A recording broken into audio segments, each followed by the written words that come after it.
வணக்கம். Welcome to Tamil astrology. அனைவருக்கும் இனிய புத்தாண்டு நல்வாழ்த்துக்கள். இந்த 2025ஆம் ஆண்டு உங்களோட ஆசை, உங்களோட கனவு, உங்களோட லட்சியம், உங்களோட பல நாள் உங்களோட முயற்சிகள் இதெல்லாமே வெற்றி அடையணும் அப்படின்னு நான் இறைவனை பிரார்த்தனை செஞ்சுக்கிறேன்.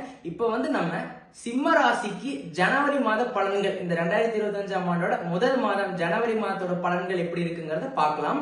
இப்போ சிம்ம ராசிக்கு நான் ஆல்ரெடி நிறைய சொல்லிட்டேன், இண்டிகேஷன் பண்ணியிருக்கேன். அடுத்து அஷ்டமசனி ஆரம்பிக்குது அப்படின்ட்டு பார்க்காதவங்க போய் பார்த்து தெரிஞ்சுக்கோங்க. இந்த 2025ஆம் ஆண்டு எப்படி இருக்குங்கிறத நியூ இயர் ப்ரெடிக்ஷன்ல கொடுத்துருக்கோம். இப்போ இந்த ஜனவரி மாதம் பார்த்துட்டோம்னா கொஞ்சம் கேர்ஃபுல்லா இருந்துக்கோங்க. இப்போ ஜனவரி மாதம் பார்த்துட்டோம்னா எப்படி இருக்குன்னு பார்த்துட்டோம்னா, உங்களுக்கு முதல் வேலை தொழில் வருமானம், முதல் இதை பார்த்துடலாமா? வேலை தொழில் வருமானம் எப்படி இருக்குன்னு பார்த்துட்டோம்னா, உங்களுக்கு 10ஆம் அதிபதி யாருன்னு பார்த்துட்டா சுக்கிர பகவானா வருவாரு.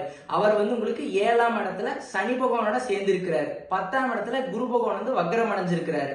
இதனால நான் என்ன சொல்ல வரேன்னா, வேலை தொழில் வருமானத்துல உங்களுக்கு குரு 10ஆம் இடத்துல இருந்துட்டா ஏதோ ஒரு எப்படின்னா ஒரு மாற்றம் இல்ல ஏதோ ஒரு வேலை பறி போற மாதிரி இருந்திருக்கும். இந்த மாதிரி ஏதோ ஒரு சேஞ்ச் கண்டிப்பா இருந்திருக்கும். சில பேருக்கு டிரான்ஸ்பர் ஆயிருக்கும், சில பேருக்கு இந்த கம்பெனி செட் ஆகுமா ஆகாது அப்படிங்கிற மாதிரி நிறைய டிசிஷன் இருந்துகிட்டே இருக்கும், கன்ஃபியூஷன்ஸ் இருந்துகிட்டே இருக்கும். ஒரு முடிவே எடுக்க முடியாத மாதிரி ஒரு சூழ்நிலைக்குள்ள இருந்திருப்பீங்க அப்படின்னே சொல்ல வேணாம். குரு 10ஆம் இடத்துல இருந்துட்டா அந்த இடத்துல பதவி பறி போகிறது இல்ல ஏதோ ஒரு விஷயங்கள் உங்களுக்கு சேஞ்ச் ஆகணும், இல்ல எனக்கு செட் ஆகல அப்படிங்கிற மாதிரி யோசனை பண்ணிட்டே இருப்பீங்க.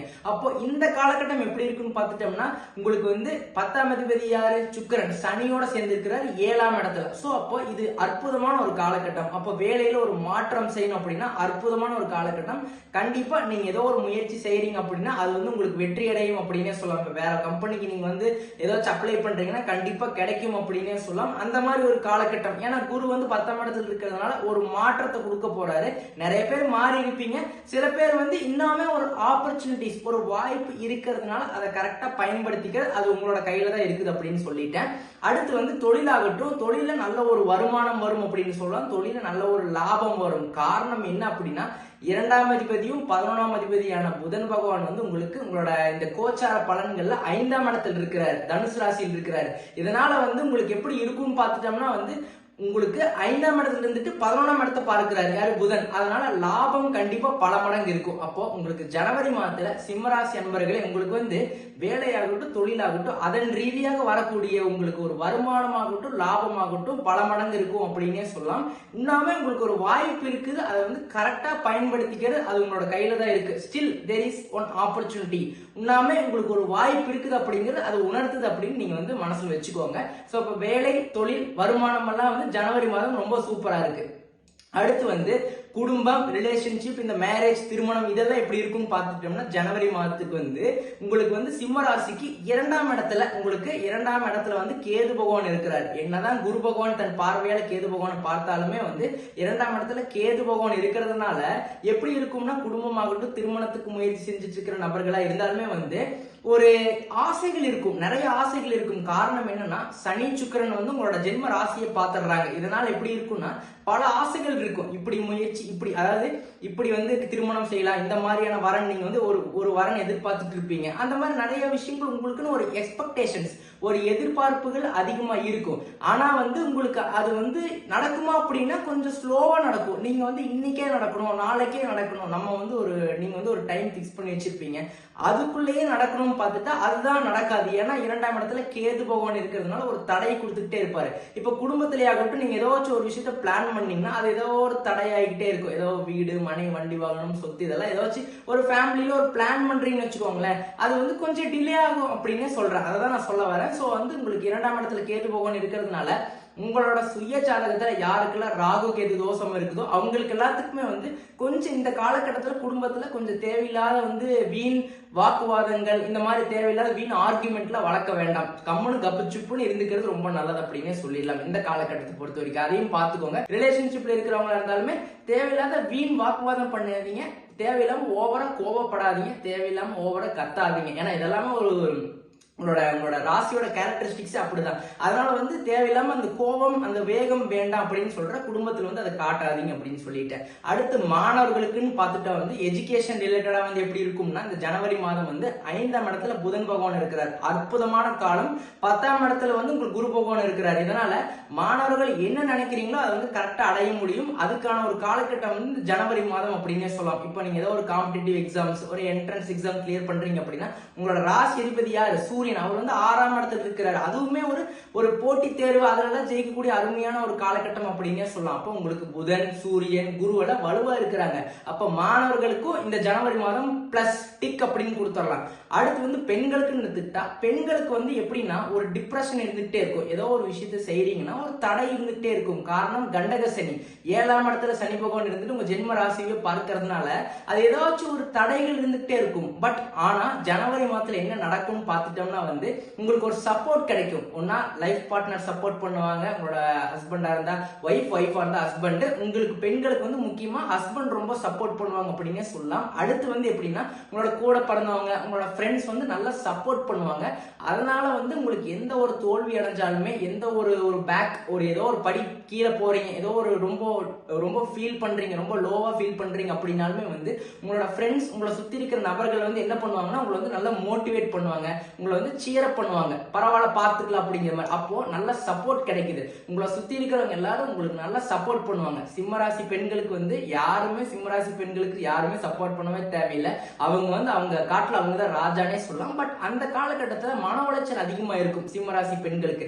இந்த காலகட்டத்துல உங்களை சுத்தி இருக்கிறவங்க எல்லாரும் உங்களுக்கு நல்லா சப்போர்ட் பண்ணுவாங்க. நீங்க நினைச்ச மாதிரி நீங்க கேட்ட இடத்துல கண்டிப்பா ஹெல்ப் கண்டிப்பா வரும் அப்படின்னே சொல்லலாம். நீங்க ஒரு விஷயத்தை கேட்கறீங்கன்னா அது கரெக்டா அவங்க வந்து சப்போர்ட் பண்ணுவாங்க. உங்களுக்கு நல்லா வந்து ஒரு ஹெல்ப் பண்ணுவாங்க.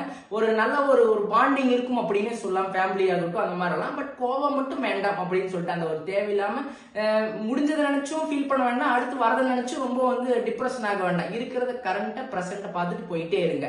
அடுத்து வந்து ஹெல்த்னு பார்த்துட்டோம்னா ஒரு விஷயத்த நல்லா நோட் பண்ணிக்கோங்க. உங்களுக்கு கண்டக சனி இருக்கிறார். 7ஆம் இடத்துல சனி பகவான் இருக்கிறார். 8ஆம் இடத்துல அஷ்டமஸ்தானத்துல ராகு பகவான் இருக்கிறார். 2ஆம் இடத்துல கேது பகவான் இருக்கிறார். அப்போ இது எதை குறிக்குதுன்னு பார்த்துக்கிட்டோம்னா ஜனவரி மாதத்தை பொறுத்த வரைக்கும் உங்களுக்கு இந்த ஒரு ஹெல்த்ல கூடுதலா கவனம் வேண்டும். எப்படின்னா எந்த மாதிரி எல்லாம் அப்படின்னு பார்த்துக்கிட்டோம்னா ஸ்ட்ரெஸ் அதிகமா இருக்கக்கூடாது, இந்த டிப்ரெஷன் அதிகமா இருக்கக்கூடாது. அதே மாதிரி உங்களோட ஹெல்த்ல கூடுதலா கவனமோடு இருக்க வேண்டும். ஏஜ்டு பீப்புள்ஸா இருந்தாலும் சரி, இந்த யங் பீப்புள்ஸா இருந்தாலும் சரி, கொஞ்சம் கூடுதலா ஹெல்த்ல கவனமோடு இருக்கிறது ரொம்ப நல்லது. ஏன்னா அந்த மாதிரி 7ஆம் இடத்துல வந்து சனி பகவான் இருக்கிறார், 8ஆம் இடத்துல ராகு பகவான் இருக்கிறார். இதனால 2ஆம் இடத்துல கேது பகவான் இருக்கிறதுனால ஹெல்த்ல ஆரோக்கியத்துல கூடுதலா கவனமோடு இருக்கிறது ரொம்ப நல்லது அப்படின்னே சொல்லலாம். ஏன்னா அடுத்து வர ஒரு காலகட்டம் வந்து ஒரு சேலஞ்சிங்கான ஒரு காலகட்டம், ஒரு போராட்டமான ஒரு காலகட்டமா அடுத்த ஒரு காலகட்டம் அமைய போகுது. அப்படிங்கிற பட்சத்துல இப்பவே நம்ம எப்படி ரெடி பண்ணிக்கலாம்? முதல் வந்து உடல் நல்லா இருந்தாதான் எந்த ஒரு வேலையாகட்டும் எந்த ஒரு தொழிலாகட்டும் செய்ய முடியும். அதை நீங்க வந்து கரெக்டா பாத்துக்கோங்க. அதான் சொல்ல வரேன்.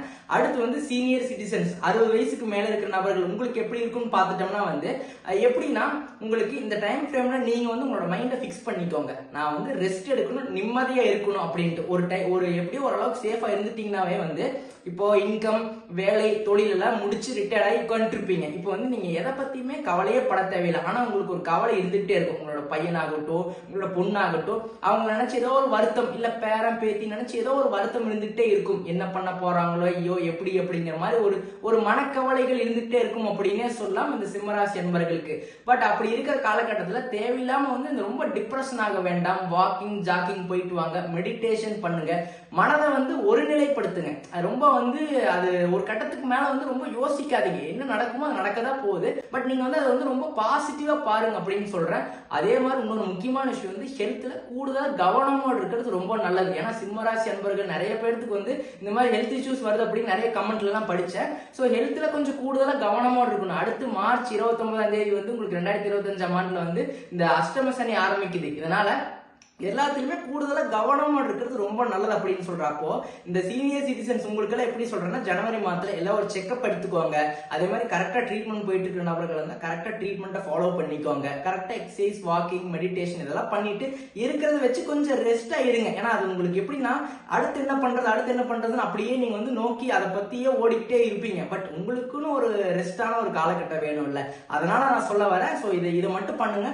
உண்மையாவே ஆல் ஓவரா பார்க்க போயிட்டா எல்லா ஃபீல்டுமே வந்து இந்த ஜனவரி மாதம் வந்து சிம்மராசி அன்பர்களுக்கு ரொம்ப நல்லா இருக்கிறதுனால நீங்க எதை பத்தியுமே கவலையே பட தேவையில்லை. எல்லாமே சாதகமா இருக்கு. இந்த வீண் கோபம் வேகம் இந்த மாதிரி விஷயங்கள்லாம் வேண்டாம். ஹெல்த்ல கொஞ்சம் கூடுதலா கவனமோடு இருந்துட்டாவே போதும். மற்றது எல்லாமே நல்லா இருக்குது. எந்த ஒரு முயற்சி எடுத்தாலுமே கிரகங்கள் வந்து அவ்வளவு சப்போர்ட்டா இருக்கிறதுனால எல்லாமே வெற்றி அடையும் அப்படின்னே சொல்லலாம். ஸோ ஆல் தி பெஸ்ட், நல்லா பண்ணுங்க.